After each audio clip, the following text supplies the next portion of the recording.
All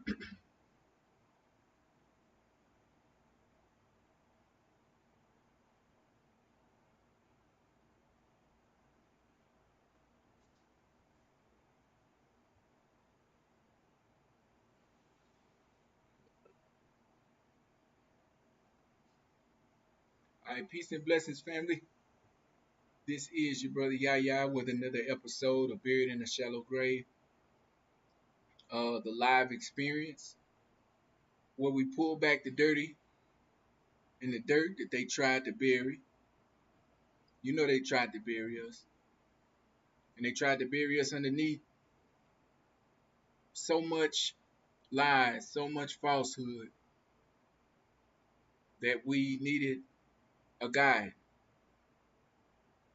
This is the podcast of the resurrection class, family, and I'm gonna start streaming on my Facebook classroom website as well. But for now, man, I think we're doing good, man. Family, Allah has been good. Look at what Allah has done. I have moved into my new home. It is a 3-bedroom home, nice front backyard where my children can run around and play. And I'm working on a chicken coop in an outhouse, and I really, really am excited to start our garden and just get it going. But hey, thank you, family. Thank you, thank you, thank you.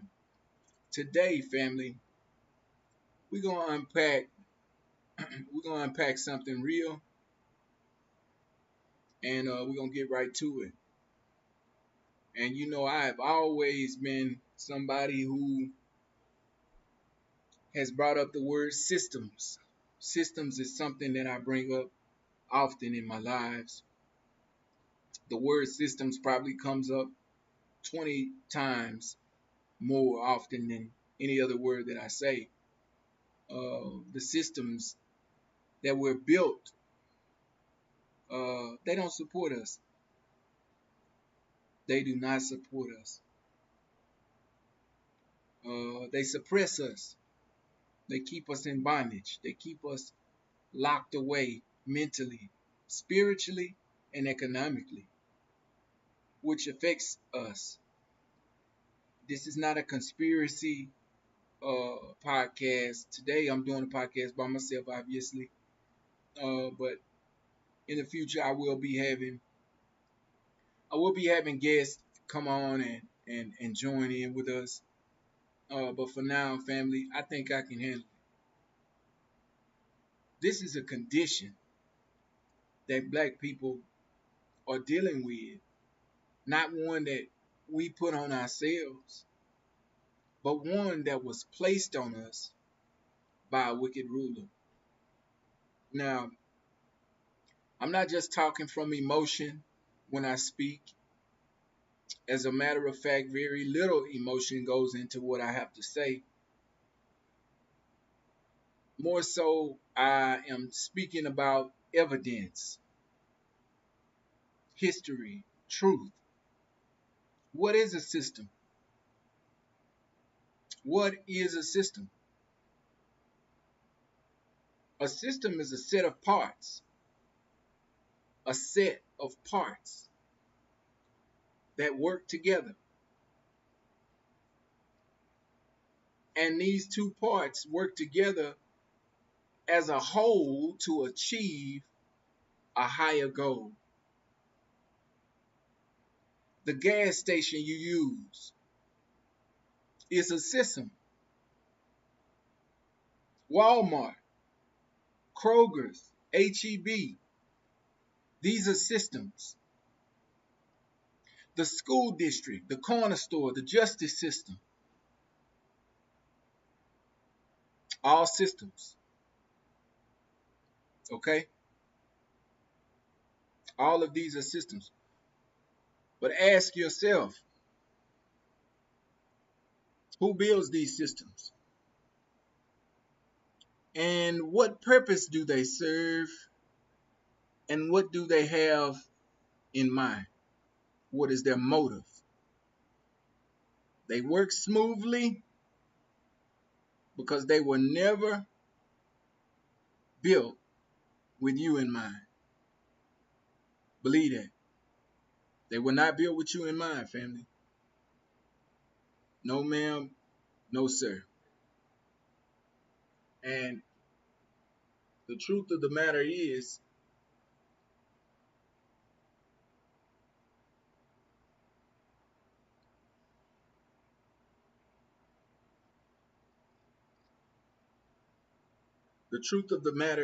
family, is that there's nothing that we can do inside of a system like this to repair the damage that has been done. The very fabric of it, the very nature of it is not good. In America, the descendants of former slaves live inside a system designed by our open enemy.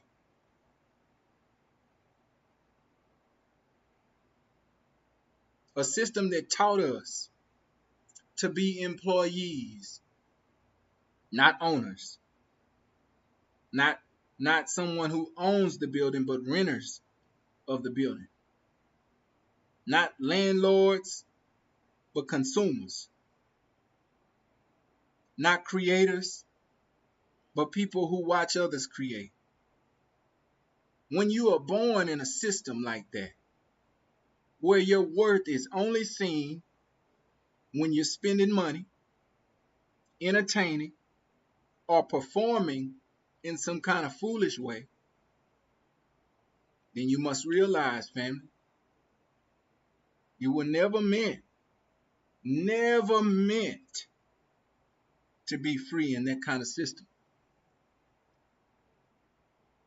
Never. So when you feel like you are not rising, it may not be that you're lazy. It may be that the soil you're buried in was never meant to see you or help you in your growth process. Okay? I have created my own personal system, as I wish all of you would learn with me how to go about doing that. But this system is an inward system. This system is not something I do outwardly. It's something that I'm doing inwardly.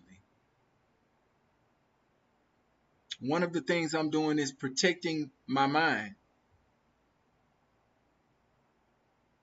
I build what I need,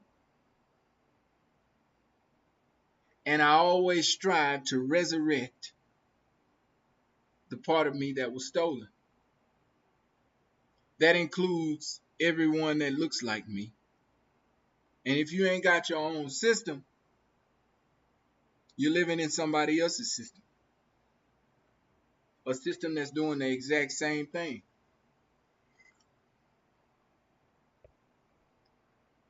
Profiting off of you. And that's all you know. You okay with that right now because that's all you know. I've been there. That was all I knew. Was how to go and find, and listen to me. I could go and find a job making $35, $40, $45, $60 an hour. So you're not talking to somebody who can't go out there. It's like I have a hard time as far as finding the money. But if I'm making $60 an hour, imagine how much the person that's owning that business is making off of me, doing all of the work. Think about it. So if you ain't got your own system, you are living in somebody else's system.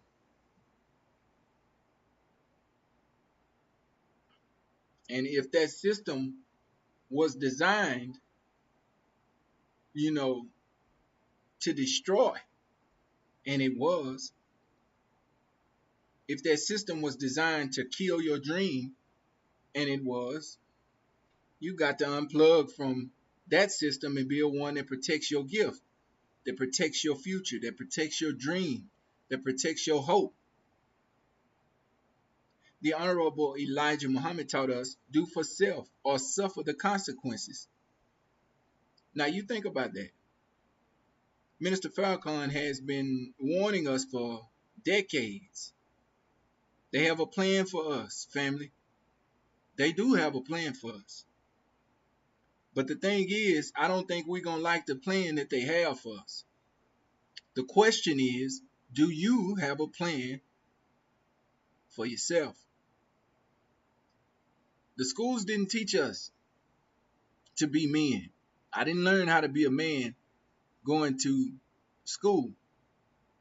The banks didn't teach us about wealth or how to manage money. And the media certainly did not teach us the truth. So we built this platform, this buried in a shallow grave, the resurrection class. We built this, family, to give you just that. And this is just a small portion of it. And you know, I really am grateful, man, that I have the opportunity to be able to speak from a platform. Now I'm sitting on a little over 1,000 subscribers, right? And I'm almost monetizable, which is cool. I'm not in it for the money, but I am almost monetizable. And my plan is to use every inch, every video, every outreach, every um, type of mechanic that I have at my disposal and use that thing to uplift us as a people, you know, and I'm grateful that I have the opportunity to actually do that. You know, everybody wants to do it, but I'm actually doing it. And if I can be an encouragement to someone else who actually has that kind of motivation to want to speak to the world, you know, your platform is powerful. Your platform is powerful. Your platform is so powerful. But you have to build, you have to want to build a blueprint on where you want to take your platform. Where do you want to go? Who are you talking to? What are you talking about? What's the problem? What is the solution to the problem? All of this is going to help you in your growth. And you know, yeah, we get to the part about having a funnel and things like that, but you know, the traditional economic system, we can't go that way. It was not designed with black entrepreneurs in mind. From banking family to redlining to lack of access to capital, the barriers aren't accidental. They are structural. But you don't need to wait on old systems to change. You can build your own system. Now I'm going to give you a module, and this module is about recognizing where the old model fails and designing new systems around that model that serve you, your community, and your family, those that you are in close proximity of every day. And we're not going to exploit it. We don't exploit it. The first step in this system, family, in building something better is understanding what it is that's broken in the first place. There are so many things in the system that we are living in that is broken. Gaps. I always talk about these gaps that need to be fulfilled. And, you know, the financial gap is one of them. This conversation, family, is one that's needed. We need to talk about it. You know, the financial gap, limited access to bank loans. We can't get a loan, and we got good credit, or you know, high interest rates for black-owned businesses. I know. Those of you who are about to get in business, you're about to run into a lot of things. A lot of people who don't want to see you doing what it is that you do, you're going to run into that. Low presence of black-owned banks and cooperatives. You know, we've talked about cooperatives. It's necessary, and we don't have enough of them. So we buried under this shallow grave, a financial gap, the ownership gap. Black communities often rent things when they could own them. Homes, stores, land, tools. We could be owning this stuff, but right now we're living under somebody else's system. And that system is designed to keep you from doing these things that I'm bringing up. What can you do about it?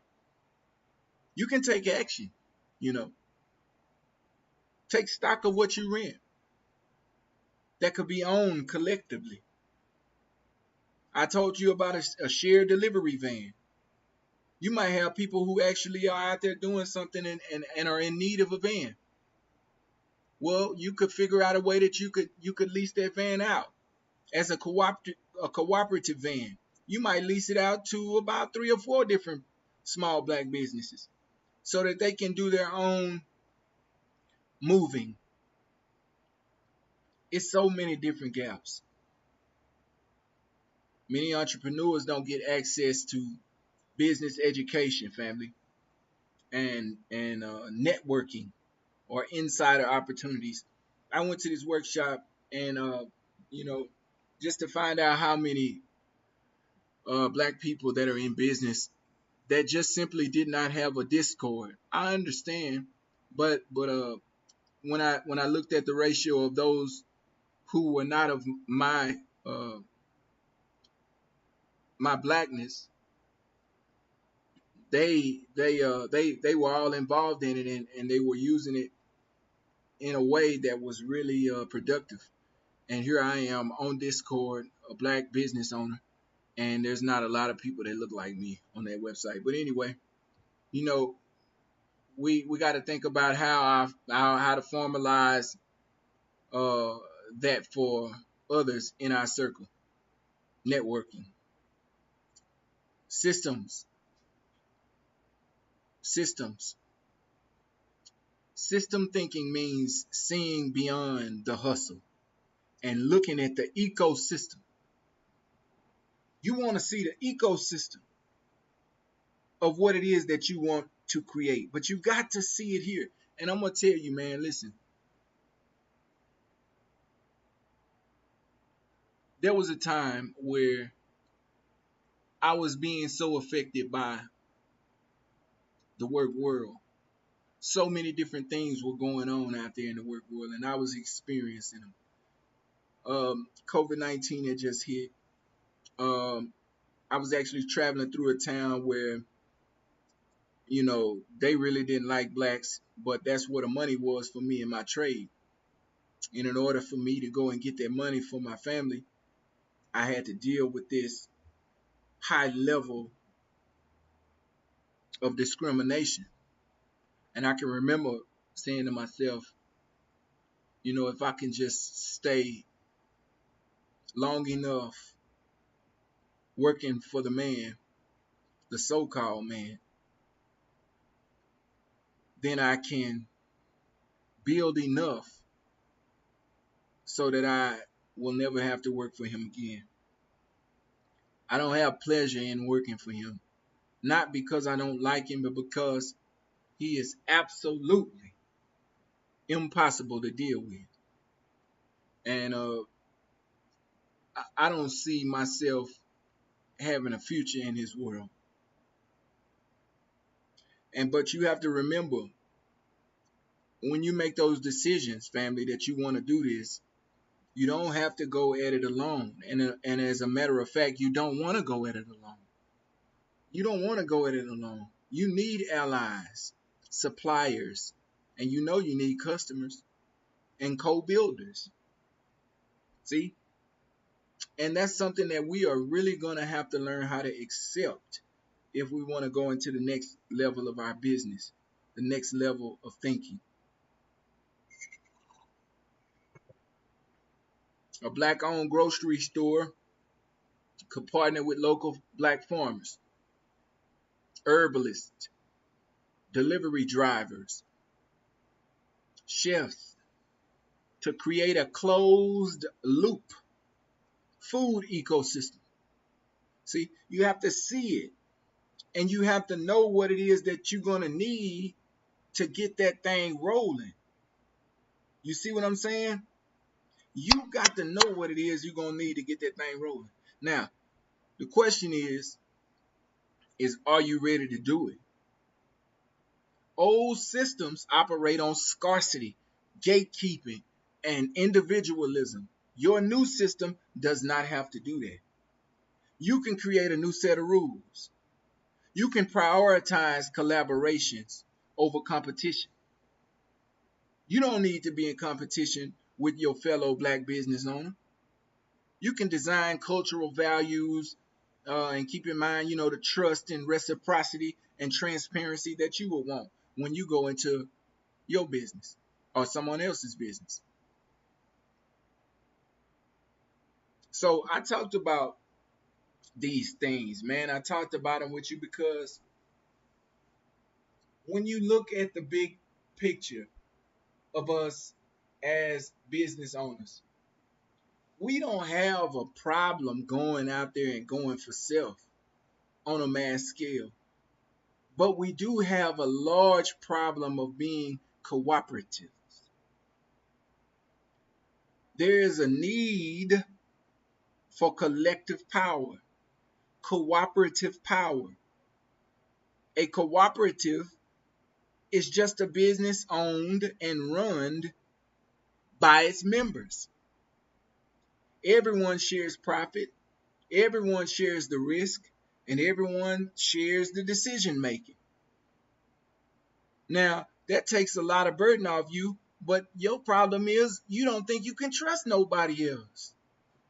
And that's your problem. You got to get over that hill of not wanting to do business with your own people. Okay?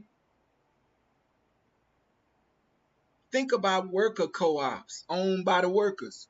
I don't know if you've ever seen worker co-ops where you live, but mostly consumer co-ops that are owned by customers. But you also have purchasing co-ops. Businesses pooling buying power. And that's very important. That's very important to have. It keeps wealth circulating. And that's what you want. You want the money to circulate in your community. It builds democratic decision making. When I say democratic decision making, I just mean everybody gets to vote and create rules and guidelines together and follow these things together. It lowers the cost when you become a cooperative with someone else's business. It lowers the cost. And that's lowering the cost of doing business in general. Your overall, cost. So you don't need 100 people. That's not what I'm telling you. I would recommend 2 to 5 people, serious people with a shared goal. And to get started, you can start with a micro cooperative. This is how you go about doing that. Number one, family, you want to identify a common need. You want to identify a common need. What's the need? What do y'all need? Do y'all need a group delivery service? All of y'all doing y'all thing, but everybody that's doing their thing, there's a need for delivery. Not one of the businesses that want to go into cooperative power together have a delivery van.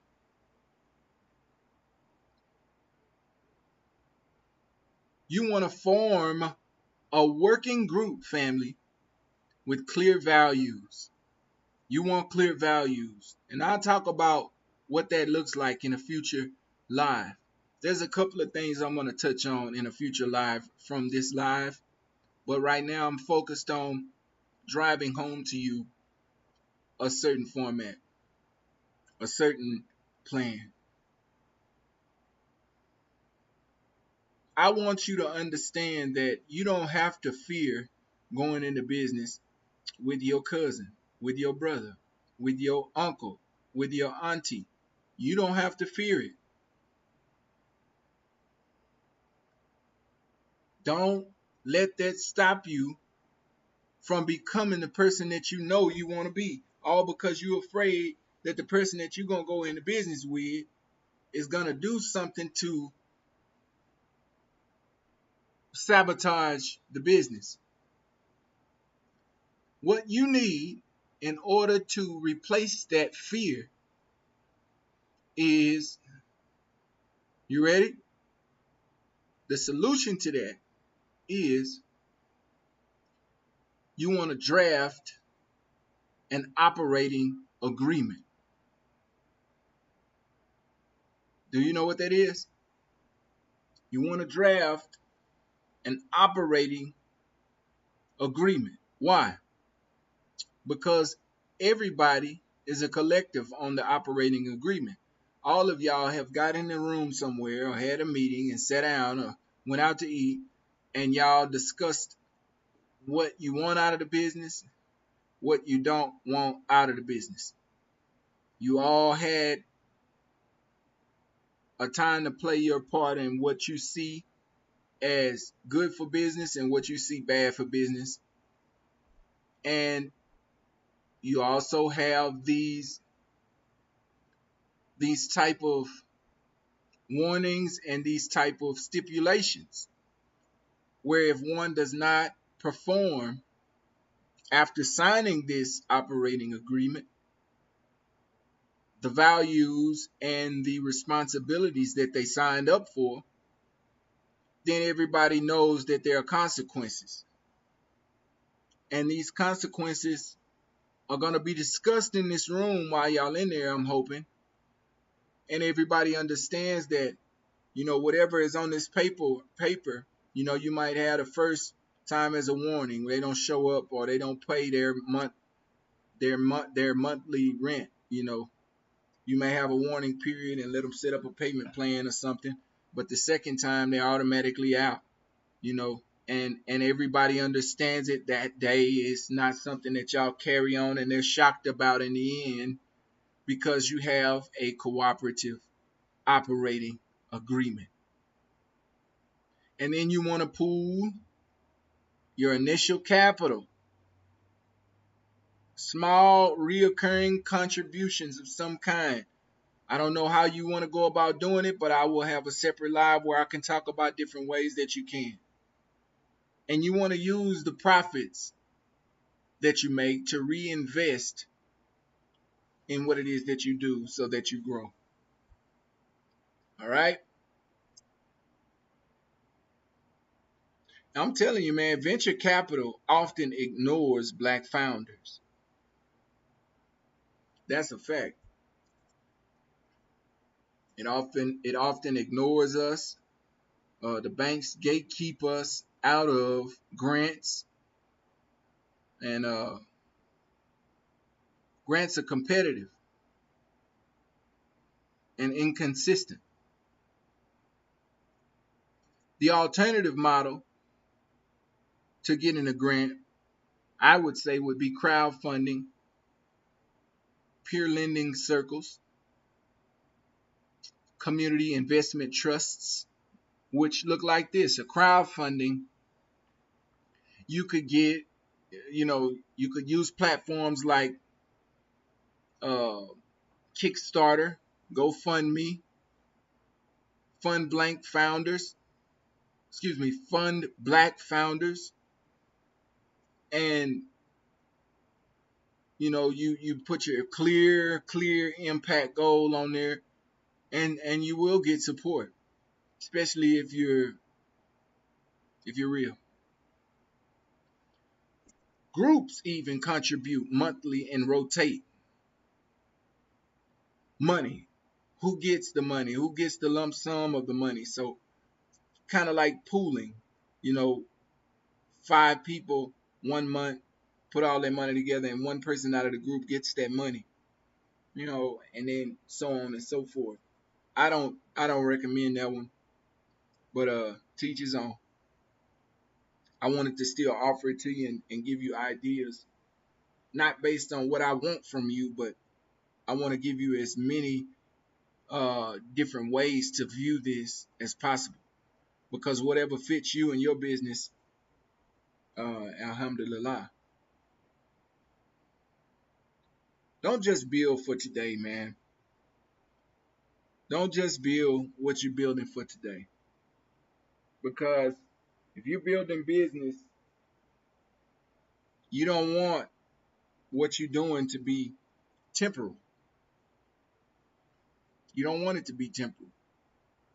Build for the next crisis. Build for the next storm. Okay? I really appreciate you, family, but there's so many different ways, like owning your email list and website. Not just your social media, but you want something of your own. You want to use these open source tools where they're possible to use, and train your whole team in tech basics so that they can help you operate and grow. Because if you grow, they grow. When you win, they win. So look, man, we're going to do a little bit more on this live a little later. I want you to take a good look at what I said. Next, we're going to talk about emergency cash support, food and supply swaps, shared legal or accounting help. We're going to talk about a lot of different things this evening. These are mutual aid networks that I want you to look at. But for now, I want you to just soak up what I've given you and what I've taught you about how to go about going from that single entity that you are right now to growing your business into a flourishing business. You may have the potential to grow to be a Fortune 500. Don't be afraid to grow. Don't be afraid to sow. Sow your seed into something else and watch it bloom. Connect. Mutual connection. Cooperative power. That's how we're going to build in 2026. That's how I'm building.